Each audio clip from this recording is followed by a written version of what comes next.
Splicing into a piece of rope is not super easy. I've watched lots of YouTube videos about how to do it, and you can make some horrible mistakes like that, or like that.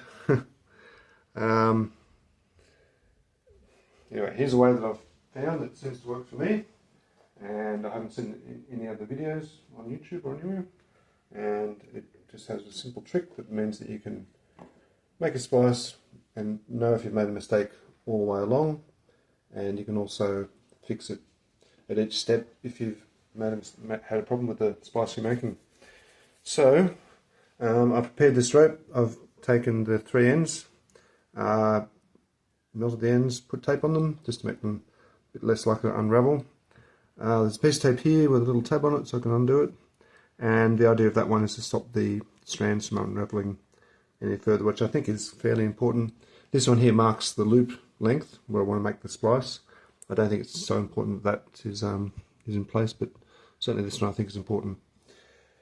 First thing when making a splice is that you want to go in this way into the strands as they're laying across from you, not trying to come in this way. That would be not as good. And the next thing is this is a bit tricky actually. I want to find the three pieces. I'm going to say that one, I'll try it anyway. This middle one here I'm going to put as the first part of the splice. Okay, so I've got a piece through that, single piece through that strand. I'm going to bring this one across to here, onto the next part. The trick here is you want to get the two ropes to come together fairly nicely. And now I've got to find the third strand that doesn't have a piece of rope under it. That's got a piece of rope under it. That's got a piece of rope under it. This one doesn't, so that will come around here on the back. Pull that through, give it a bit of a twist, and so I've now got the first three strands in, three splice strands.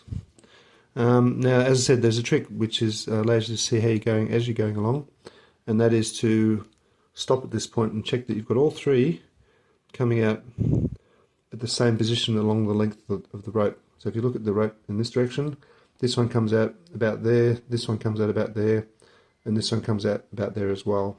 Okay, and you also, if you look at it kind of like this way, you can see the three strands are all evenly coming out the sides. So it's important to get the start right. That looks pretty good to me. And then, as I say, that is the trick, is to make sure that all three strands are coming out the same place along the rope, and that they're evenly spaced around the rope. Now we need to make three more tucks of the strands that we have, and for each of them we go over, then under. So here it's easy. The first one is always easy. Over the first one, under the second one, and off we go. We're making our second set of tucks now into the rope. Okay, the second one is normally easy too. Over that one, under that one, and there we go. That's now going to go through in that position, and they usually like a little bit of a twist as they go through, just to keep them bound up. The third one's usually the hardest. What you're looking for is you're going over and under. You don't want to go under one of these ones, which is the ones you've already tucked through. You want to go under the rope, the pieces of the strands of the rope that are continuing on. So if I look here, that strand runs on into the rope itself, and this one does as well. So the solution for this one is to tuck that through in there. We've now begun our splice.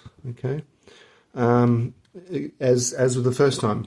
Now we want to check that all three strands are coming out in about the same, well, actually at the same height along the rope, and they're all fairly evenly distributed around. Okay, and if we go in this fashion, then we can continue all the way along, and if we have a mistake, we can just unravel one or three of them to get back to where we were on the first set of tucks, and go from there again. But that's the key to getting it right and consistent, and really making it easy to do.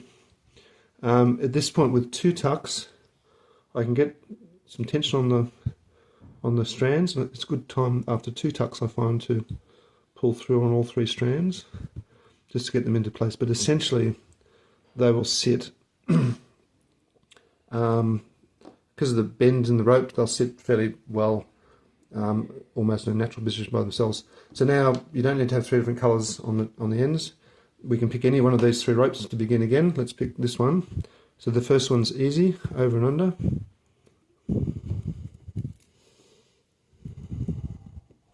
The second one is usually easy, over and under. That's fairly straightforward. And the last one to come up, which is here. That one's running away. We can see that strand's running away. That strand's running away as well. Tuck it under here. But once again, the key is now to check it by seeing that all 3 strands are coming out pretty much the same place on the rope and that they're evenly divided. I think we've now made 3 tucks of the rope. As I said, you can start from anywhere. Let's start with this one. That'll go over and under.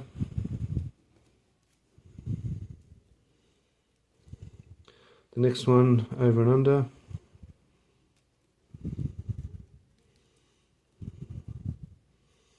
The final one, that's running away, that's running away.